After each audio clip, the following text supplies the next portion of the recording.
Just outside New Orleans, a murder at a motel goes unsolved for years. The persons were able to get away. We had nothing. We had nothing at all. Then, two brothers confess to the same murder. With two identical suspects, can Dr. Lee uncover the truth and catch a killer? Damon Green was found murdered in a motel room just outside New Orleans, leaving behind a chaotic crime scene filled with debris. But police found no evidence in the room that could lead them to the killer or killers. While the crime scene was still not yielding any new leads, the investigation got a break. A convict looking to make a deal approached authorities.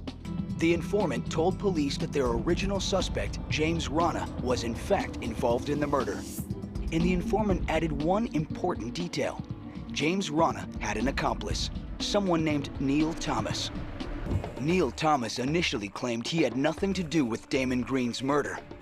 Then, abruptly, after hours of questioning, Neil Thomas confessed. To Jefferson Parish prosecutors, it looked like an open and shut case, at least at first. What prosecutors didn't know was that 70 miles away in rural Louisiana, something was happening that would turn the case of Damon Green's murder upside down.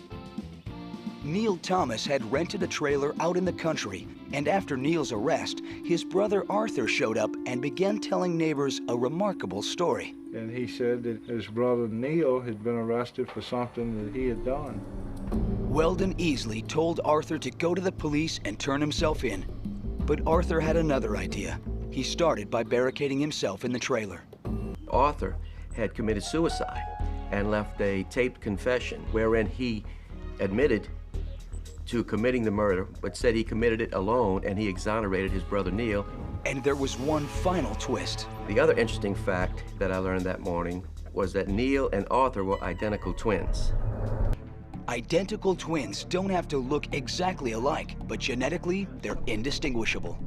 I have to explain to them what a monozygote fertility is, which basically put them in simple terms. Different single piece of DNA from the father, single piece of DNA from the mother, and they united, and these two twins have identical original piece of DNA.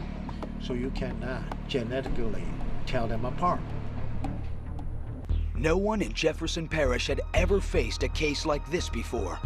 One murder and two confessions from two identical twin brothers. One in jail, one dead by suicide, each exonerating the other. You have two confessions. Which one is a genuine confession? Which one is a false confession? Identical twins, physical evidence cannot tell them apart. Since looking for DNA evidence would be a dead end, Dr. Lee and Tim Palmbach decided that mapping out the precise sequence of events might yield other clues that had been overlooked.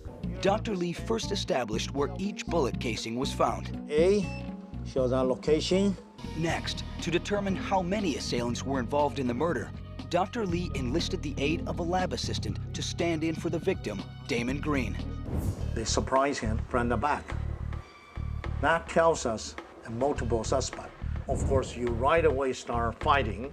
At that point, this mattress was kicked, and you probably was hit by the other suspect. That's why we found 7 vertical low-velocity dripping on the mattress. Dr. Lee was starting to see how the blood spatters mapped out exactly what had happened. Move in that direction and push him against the wall. We have the first contact in this location. Blood start dripping. Meanwhile, you're still fighting him. Second contact, then moving down.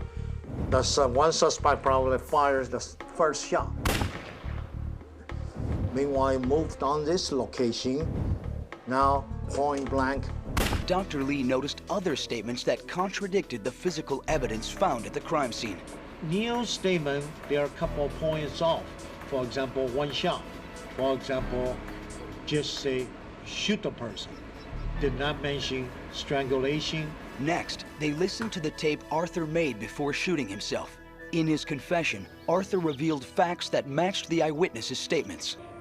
But the biggest question everyone still had was, if Neil wasn't guilty, why did he confess to the police?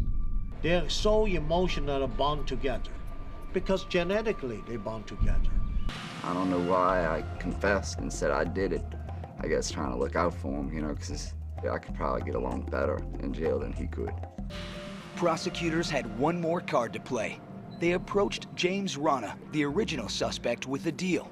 They would reduce his murder charge to manslaughter if he would confess and take a lie detector test as to which brother was his accomplice. He was asked questions about Neil Thomas's involvement and indicated that Neil had no involvement in the case, in the murder, and the polygraph examiner said he was being truthful when he gave those responses. So the decision was made to drop all the charges against Neil Thomas, a ruling that Dr. Lee agreed was just. I think their decision, let the other twins go, is the correct thing, because in our system, the criminal justice system in this country is to prove beyond reasonable doubt. We did not prove beyond reasonable doubt. So the justice scale have to tip in favor of the defendant.